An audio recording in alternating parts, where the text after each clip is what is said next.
പെട്ടെന്ന് ഷൈനിങ്ങിനെ വന്നിട്ട് ഇത് അവിടെ അല്ലല്ലോ കിടന്നേ, അത് ഇപ്പഴത്തല്ലേ കിടന്നേ, അല്ലേ ഇതെടുത്ത് ഇപ്പുറത്തിട്, ഇത് ഇങ്ങനെയായിരുന്നു. ഷൈൻ അത് കറക്റ്റ് ചെയ്യാൻ. അതെ അതെ ചേച്ചി അല്ലേ എന്ന് പ്രയോഗിച്ചപ്പോ എനിക്ക് മനസ്സിലായി. ഒബ്സർവേഷൻ അടിപൊളിയാണ്. ഖാലിദിന്റെ അടുത്തൊരു തല്ല് വരുന്നുണ്ട്, അതിലുണ്ടോ? അത് ഇടിയാണല്ലേ? ബോക്സിംഗ് ചെറിയ പിള്ളേരാണ്, ടീമൊക്കെയാണ് ബോക്സിംഗ്. നമ്മളിപ്പോ കുറച്ച് പ്രായമായില്ലേ.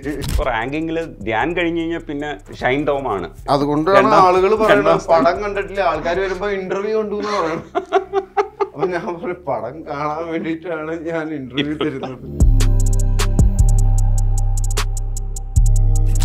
ഞാനിപ്പോ നദാനെ കെട്ടിപ്പിടിക്കുമ്പോഴും ഒരു കൂട്ടുകാരനെ പോലെയാണ് കെട്ടിപ്പിടിച്ചിട്ടുള്ളത്, ഇടപഴകിയിട്ടുള്ളത്.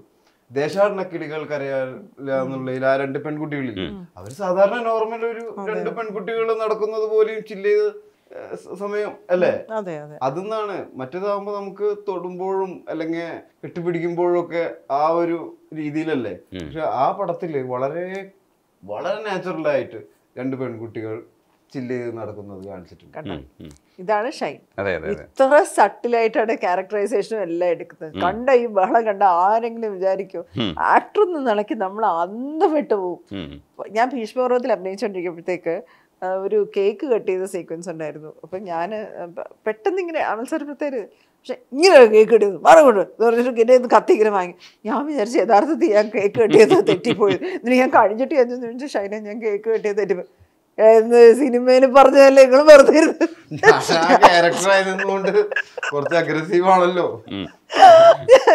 ഞാൻ ശരിക്കും പേടിച്ചത്. ഞാൻ ഷൈൻ അഭിനയിക്കുമ്പോഴേ നമുക്ക് ശരിക്കും ഇത് ആക്ടർ പറഞ്ഞാണോ ഷൈൻ പറഞ്ഞാണോ ക്യാരക്ടർ ഒന്നും പിടികിട്ടത്തില്ല. അപ്പൊ ഞാൻ ശരിക്കും വിചാരിച്ചു, ഞാൻ എന്നിട്ട് നോക്കുവോ ഞാൻ അവളും ഞെട്ടിപ്പോയി വീണ. അത് കണ്ടിട്ടാണ് അമ്മ പറഞ്ഞു അമ്മ ശരിക്കും അങ്ങനെ സെന്റിമെന്റ്സ് കൊടുക്കേണ്ട കാര്യം അടുത്ത്. പക്ഷെ ഞാൻ എനിക്ക് ഇഷ്ടപ്പെട്ട ഒരു സാധനം റൊമാൻസ് ചെയ്യുന്നത് അടിക്കകത്തുള്ള റൊമാൻസ്. അതിൽ നിങ്ങളെന്ന് പറയുന്ന ഒരു ആക്ടർ ഉണ്ട്, പിന്നെ അതിനകത്ത് എല്ലാ ഇമോഷൻസ് കാണിക്കാനുള്ളൊരു സ്പേസ് ഉണ്ട്.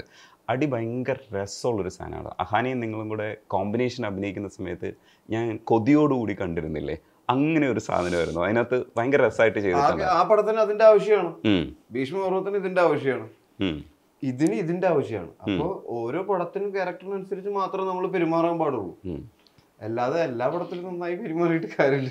പക്ഷെ ഇടയ്ക്ക് വിമർശനം വന്നത് കുമാരിയുടെ ഡബിങ്.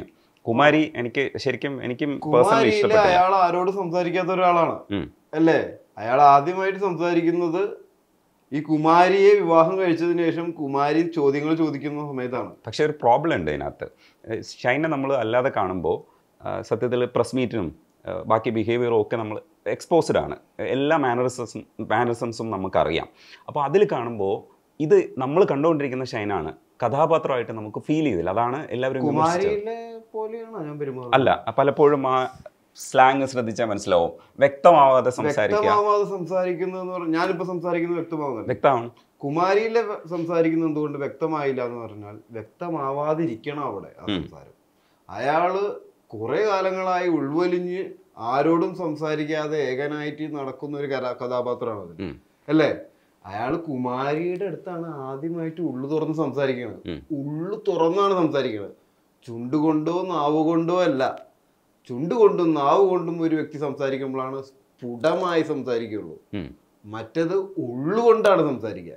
ഉള്ളുകൊണ്ട് സംസാരിക്കുമ്പോൾ പണ്ട് കമലഹാസനൊക്കെ ഉള്ളുകൊണ്ട് സംസാരിക്കുമ്പോൾ എന്തെങ്കിലും മനസ്സിലായിരുന്നു. പണ്ടത്തെ കമലഹാസന്റെ സംസാരം കേട്ടിട്ടില്ല, കരഞ്ഞ് സംസാരിക്കുമ്പോഴൊക്കെ. അപ്പൊ ഉള്ളുകൊണ്ട് സംസാരിക്കുമ്പോൾ വ്യക്തതയെ പാടില്ല. ആ സമയത്ത് വളരെ വ്യക്തമായി കഴിഞ്ഞാൽ ആ ക്യാരക്ടർ അവിടെ ഫ്ലോപ്പായില്ലേ. ഇത് അക്ഷരസ്ഫുടതയില് മത്സരത്തിനുള്ളതല്ലല്ലോ. പക്ഷെ ഇത് സിനിമയിൽ തന്നെ നമ്മൾ കൺവിൻസ് ചെയ്തേ മതിയാവുള്ളൂ എന്നുള്ളൊരു പ്രശ്നമുണ്ട്. പക്ഷെ ഒരു കാര്യം കൂടെ, അതെ, ഞാൻ കൺവിൻസ്ഡ് ആയതുകൊണ്ടാണ് അങ്ങനെ ചെയ്യുന്നത്. കാണുന്നവൻ അത് അങ്ങനെ ചിന്തിക്കുന്നില്ല. അവര് സ്ഫുടമായിട്ടില്ലെങ്കിൽ ആ ക്യാരക്ടർ വർക്കായി എന്നർത്ഥം. പക്ഷെ ക്യാരക്ടർ ചെല്ലും തോറും സ്ഫുടമായിട്ട് മനസ്സിലായി തുടങ്ങിയില്ലേ അതിന്റെ അവസാനമാകുമ്പോഴേക്കും. ഇനി നിങ്ങൾക്ക് മനസ്സിലായിട്ടില്ലെങ്കിൽ ഒന്നും കൂടി ഇട്ട് കണ്ടുപോകും. ഈ പ്രശ്നം എനിക്ക് തോന്നുന്നു ക്രിസ്റ്റഫറിലും ഉണ്ടായിരുന്നു. കാരണം ഷൈൻ്റെ ചില ഇരിപ്പുകളൊക്കെ ഉണ്ടാവും, കാലെടുത്ത് വെക്കുന്നതും ഒക്കെ അതേ സ്റ്റൈലിൽ ആ ക്യാരക്ടറും ചെയ്ത സമയത്ത് കുറെ കാര്യങ്ങള് സാദൃശ്യം തോന്നും. കാരണം ഒരേ വ്യക്തി തന്നെയല്ലേ. അതാ, ഞാൻ കാല് മാറ്റി വെച്ച് വരാൻ പറ്റില്ലല്ലോ. അല്ലെ, അപ്പം ഈ ഓവർ എക്സ്പോസ്ഡ് ആവുന്ന ഒരു സ്പേസ് ഉണ്ടല്ലോ. ഓവർ എക്സ്പോസ്ഡ് ആവുകയാണെങ്കിൽ ഞാൻ പിന്നെ ഇന്റർവ്യൂ നിർത്തി പോകേണ്ടി വരും. നിങ്ങൾക്ക് ഇന്റർവ്യൂ തരണ്ടല്ലോ. പറ്റോ? ഇന്റർവ്യൂ വേണം? അത് പറ്റില്ല. ഞാൻ കഴിഞ്ഞ ഇന്റർവ്യൂലേ പറഞ്ഞു നിർത്തിപ്പോക്കൂടാ. അപ്പൊ പിന്നെ പറയരുത് ഓവർ എക്സ്പോസ്ഡ് ആവും. ഒരു പടം ചെയ്യുന്ന സമയത്ത് 2-3 ദിവസം പ്രൊമോഷന് കൊടുക്കണം. ഈ 2-3 ദിവസം കൊണ്ട് ഒരു 10-40 ഇന്റർവ്യൂ ഞാൻ ചെയ്യുന്നുണ്ട്. അപ്പൊ ഈ 100 പടത്തിൽ എത്ര ഇന്റർവ്യൂ ഞാൻ ചെയ്തിട്ടുണ്ടാവും? അപ്പൊ ഞാൻ എന്റെ ചുമതലയല്ലേ നിറവേറ്റുന്നത്. ശരിക്കും പ്രൊമോഷൻ ഒരു ആക്ടിംഗ് ആണ് ഇപ്പോ. കാരണം ഇത് കൃത്യമായിട്ടിരുന്ന ജനങ്ങളിലേക്ക് എത്തിക്കണ്ടേ, അത് പ്രൊമോഷന്റെ ഭാഗമല്ലേ. ഞാൻ എന്തെങ്കിലും തെറ്റ് ചെയ്യുന്നുണ്ടെങ്കിൽ ചൂണ്ടിക്കാണിച്ച് തരേണ്ടതാണ്. ഞങ്ങൾ അതല്ല പറയാൻ ശ്രമിക്കുന്നത്. ഓവർ എക്സ്പോസ്ഡ് ആവുക എന്ന് പറയുന്നതില് എന്ത് ചെയ്യാൻ പറ്റും? നമ്മള് ഇപ്പൊ ചില താരങ്ങൾ ഇന്റർവ്യൂ കൊടുക്കാറില്ല, പക്ഷെ നമുക്ക് ഇന്റർവ്യൂ കൊടുത്തേ പറ്റൂ പടത്തിന്റെ പ്രൊമോഷനായിട്ട്. ഞാൻ ഇന്റർവ്യൂ കൊടുക്കുന്നില്ല എന്ന് പറഞ്ഞു കഴിഞ്ഞാൽ കുറെ പടങ്ങളുടെ പ്രൊമോഷന് ഇപ്പൊ ഇന്റർവ്യൂസ് ഇല്ലാതെയാവും. മനസ്സിലായോ? മെയിൻ ആയിട്ടുള്ള ചില താരങ്ങള് കൂടുതലായിട്ട് ഇന്റർവ്യൂ കൊടുക്കാറില്ല, പക്ഷെ ഞാൻ ഇന്റർവ്യൂ കൊടുത്തേ മതിയാവും. കാരണം ഞാൻ അതിലെ 2-മോ 3-മോ ഉള്ള ക്യാരക്ടറോ അല്ലെങ്കിൽ അങ്ങനെ ചെയ്യുന്ന ഒരു വ്യക്തിയാണ്. അപ്പൊ ഞാനും കൂടി കൊടുക്കുന്നില്ല എന്ന് പറഞ്ഞു കഴിഞ്ഞാൽ പ്രൊമോഷനായിട്ട് വലിയ കാര്യമായിട്ടൊന്നും ഇന്റർവ്യൂസ് ഉണ്ടാവില്ല. അപ്പൊ നമ്മൾ കൂടുതലായിട്ട് എക്സ്പോസ് ആവുകയാണ്. അതുമല്ല ഞങ്ങൾക്കെന്ന് പറഞ്ഞാൽ ഇപ്പൊ റാങ്കിങ്ങിൽ ധ്യാൻ കഴിഞ്ഞ് കഴിഞ്ഞാൽ പിന്നെ ഷൈൻ ടോം ആണ് ഇന്റർവ്യൂ റാങ്കിങ്ങിൽ. അതുകൊണ്ടാണ് ആളുകൾ പറയുന്നത് പടം കണ്ടിട്ടില്ല, ആൾക്കാർ വരുമ്പോ ഇന്റർവ്യൂ കണ്ടു എന്ന് പറയണം.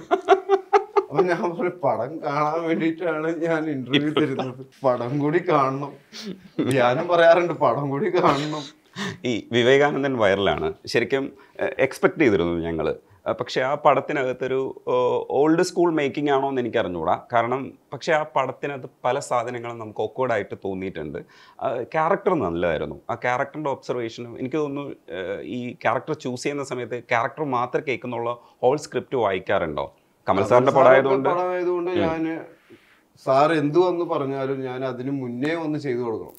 അതിന് എന്ത് കഥകളാണെങ്കിലും എന്ത് പ്രൊജക്റ്റ് ആണെങ്കിലും എന്ത് ക്യാരക്ടർ ആണെങ്കിലും അതെന്റെ ഉത്തരവാദിത്തമാണ്. ഉത്തരവാദിത്തം എന്നല്ല പറയാ, ഞാൻ ചെയ്യേണ്ടതാണ്. സച്ചിദാനന്ദ അവിടെ അല്ല നിങ്ങൾ 2-3 സിനിമകളിൽ ഇപ്പൊ കോംബോ ഒരുമിച്ച് വരുന്നുണ്ട്. അതേപോലെ തന്നെ ആടുജീവിതം ഇറങ്ങുന്ന സമയത്ത് നമ്മൾ ഗദ്ദാമയിലെ കമൽ സാറിന്റെ കാര്യം പറഞ്ഞപ്പോഴാണ് ഗദ്ദാമയിലെ ആടുജീവിതത്തിന്റെ ഒരു ചെറിയ സാധനം ഉണ്ടല്ലോ, അത് ഭയങ്കര രസമായിട്ട് ചെയ്തിട്ടുണ്ടായിരുന്നു. ആ റെഫറൻസ് ശരിക്കും ബെന്യാമിൻ ആ സമയത്ത് ഇത് ആടുജീവിതത്തിന്റെ റെഫറൻസ് ആണെന്നൊക്കെ പറഞ്ഞ് ചെറിയ വർത്താനമൊക്കെ നടന്നിട്ടുണ്ടായിരുന്നു. പക്ഷെ ഈ ആടുജീവിതം സംസാരിക്കുന്ന സമയത്ത് ഇത് ഷെയിൻ ചെയ്തിട്ടുണ്ടല്ലോ എന്നുള്ള വർത്താനമൊക്കെ വരുന്നുണ്ടായിരുന്നു. അതൊക്കെ കേൾക്കുന്നുണ്ടായിരുന്നു എവിടെയെങ്കിലും? അത് കേട്ടപ്പോ എന്താണ് തോന്നിയത്? നമ്മൾ മുമ്പേ ഒരു ചെറിയൊരു അംശം മാത്രമല്ലേ ഉള്ളൂ ഗദ്ദാമയില്. ആടുജീവിതം എന്ന് പറയുന്നത് അയാളുടെ ക്യാരക്ടറിനെ കുറിച്ചാണല്ലോ.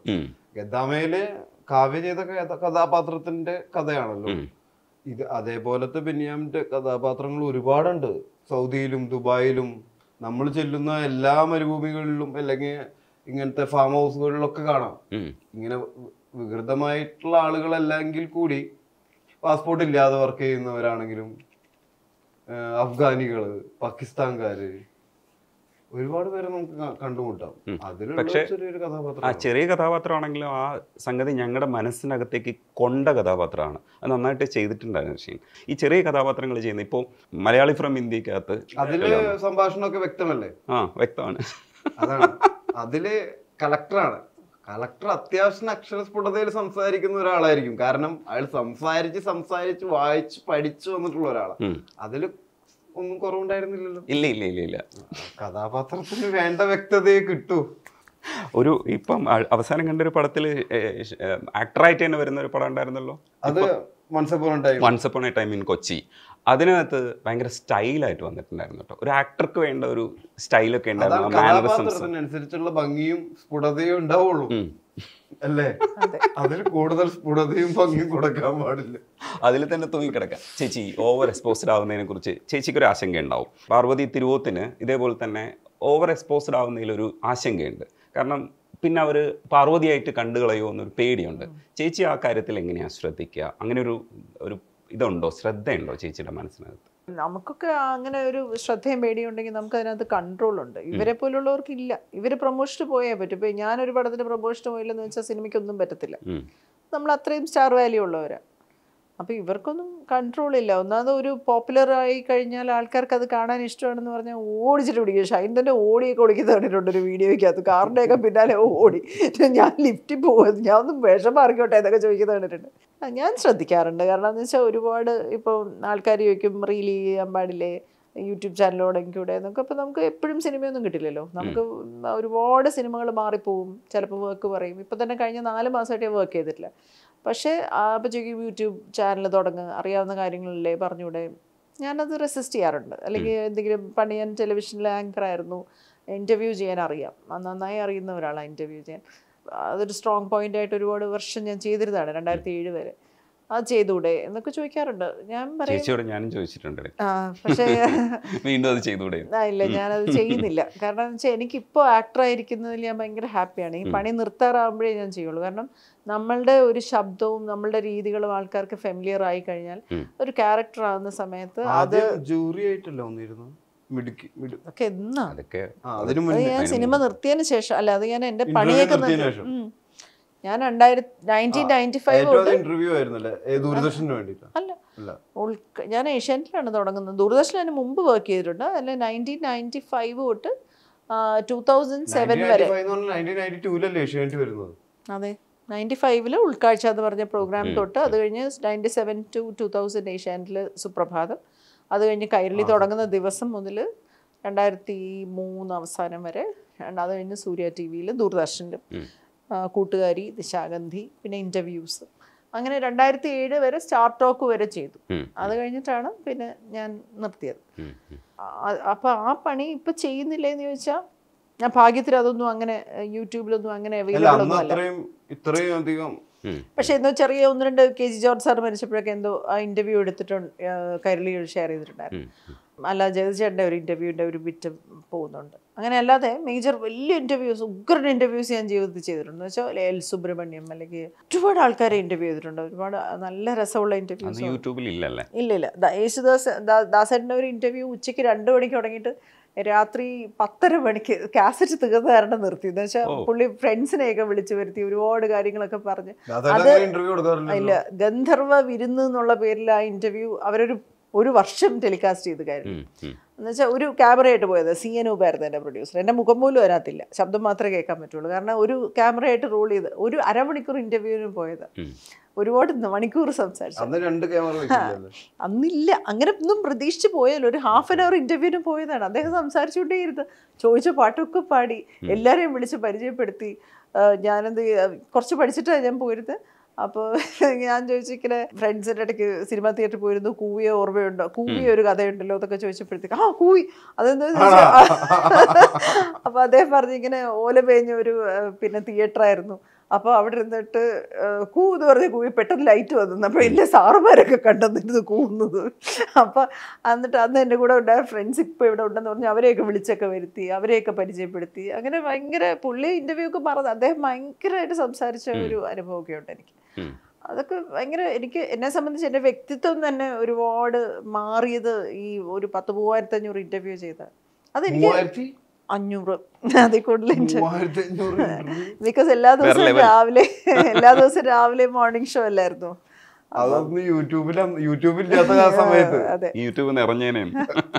അല്ല, അത് അന്ന് എനിക്കത് ഭയങ്കര പാഷനായിരുന്നു. കാരണം ഞാൻ എല്ലാ ആൾക്കാരെയും ഫോളോ ചെയ്യുമായിരുന്നു, എഴുത്തുകാരെയും എല്ലാം ഫോളോ ചെയ്യും. ഞാനിപ്പോൾ അതിൻ്റെ ഒരു മൈൻഡ് സെറ്റും എനിക്കില്ല. പിന്നെ ഇപ്പോൾ സിനിമ ചെയ്യുന്നത് ഇപ്പം ഞാൻ പഠിച്ചുകൊണ്ടിരിക്കുകയാണ്. നമ്മളൊരു കംഫർട്ട് ലെവലെത്തി കഴിഞ്ഞാൽ പിന്നെ എനിക്ക് അറിഞ്ഞുകൂടാ. ഇപ്പം ഞാനിങ്ങനെ ഒരു ഈ പറയുന്ന പോലെ കടലിന്റെ ഓരത്ത് നിൽക്കുന്ന ഒരു കുട്ടി പാത്രം ഓരോ സീനും എടുത്തിട്ട് പറയും, അത് ചെയ്തത് ശരിയായോ, ഞാൻ അങ്ങനെ കൊടുത്തത് ശരിയായോ, എങ്ങനെ റിയാക്ട് ചെയ്ത് ശരിയായോ ഞാൻ ചോദിക്കും. ചേച്ചി നമ്മളോട് ചോദിക്കുമ്പോ നമ്മളെന്താ പറയാ. ഷൈനോടാ ഞാൻ ചോദിക്കുന്നത്. കാരണം ഷൈന് ബേസിക്കലി ഡയറക്ടറാ. എന്നുവെച്ചാൽ ഒരു സിനിമ ഇപ്പം ഞാൻ ഓർക്കുന്നുണ്ട്, വിവേകാനന്ദൻ വൈറലാണെന്ന് പറഞ്ഞ സിനിമയ്ക്കകത്ത് ഒരു സീൻ എടുത്തിട്ട് കുറച്ച് ദിവസം കഴിഞ്ഞിട്ട് അതിൻ്റെ ബാക്കി എടുക്കുകയാണ്. അപ്പോൾ എല്ലാവരും ഫോട്ടോസൊക്കെ നോക്കി എല്ലാം ഇതുമൊക്കെ പിടിച്ചൊക്കെ ഇട്ടിട്ട് ഇങ്ങനെ എല്ലാം കറക്റ്റാക്കിയൊക്കെ വെച്ചു ബാക്ക്ഗ്രൗണ്ടൊക്കെ. പെട്ടെന്ന് ഷൈനിങ്ങനെ വന്നിട്ട്, ഇത് അവിടെ അല്ലല്ലോ കിടന്നേ, അത് ഇപ്പുറത്തല്ലേ കിടന്നേ, അല്ലേ ഇതെടുത്ത് ഇപ്പുറത്തിട്, ഇത് ഇങ്ങനെയായിരുന്നു എന്ന് പറഞ്ഞിട്ട് ഷൈൻ അത് കറക്റ്റ് ചെയ്യാൻ. അപ്പോൾ അവർ ഫോട്ടോ ഒക്കെ നോക്കിയിട്ട് ഷൈൻ ആരാ നോക്കിയേ, വിളിക്ക്, ഇങ്ങനെ അല്ലല്ലോ, ഇത് അങ്ങനെയല്ലല്ലോ, ഇത് അവിടെയല്ലേ ഇരുന്നത് ഇതൊക്കെ ചോദിച്ചിട്ട്. അപ്പൊ ചേച്ചി അല്ലേ എന്ന് പ്രയോഗിച്ചപ്പോ എനിക്ക് മനസ്സിലായി ഒബ്സർവേഷൻ അടിപൊളിയാണ്. ഇതിപ്പോ ഓവർ എക്സ്പോസ്ഡ് ആയതുകൊണ്ടല്ലേ ആര് ഞാൻ അല്ല എന്നെ imitate അല്ല ഞാൻ നമ്മൾ അഭിനയിച്ചപ്പോ ഞാൻ കൂടെ പെട്ടായിരുന്നു. അതെ, അല്ല, പക്ഷെ ചേച്ചി ചെയ്യണത് ചേച്ചി വേറെ. imitate ഇമിറ്റേറ്റ് ചെയ്ത് ഞാൻ പിന്നെ ഷൈനെ ഇമിറ്റേറ്റ്, എന്റെ കൂടെ വർക്ക് ചെയ്യുന്നവരെ എനിക്ക് ഇമിറ്റേറ്റ് ചെയ്യാനായിട്ട് ആരൊക്കെ imitate ചെയ്യും? എന്നെയല്ല ആദ്യമായിട്ട് imitate ചെയ്തത്. ചേച്ചി ഷൈൻ സ്ഥിരം പറയുന്നതിൽ അല്ലേ കറക്റ്റ് ആയിട്ട് വരുമല്ലേ? ഷൈന അല്ലേ അല്ലേ ആ മോഡുലേഷൻ വേറെയാ. അല്ലേ അതെ അല്ലേന്ന് വരും. അല്ലേ അങ്ങനെയല്ല, അല്ലേ തനു? അങ്ങനെയല്ല, അത് കുറച്ചുകൂടെ ഹൈയിൽ പിടിക്കും. അല്ലേ അല്ലേ അല്ലേ അതാണ് സാധനം. അല്ലേ ഞാൻ അല്ലേ എന്നെ imitate ചെയ്യുമ്പോ ഭയങ്കര മോശമായി പോകും.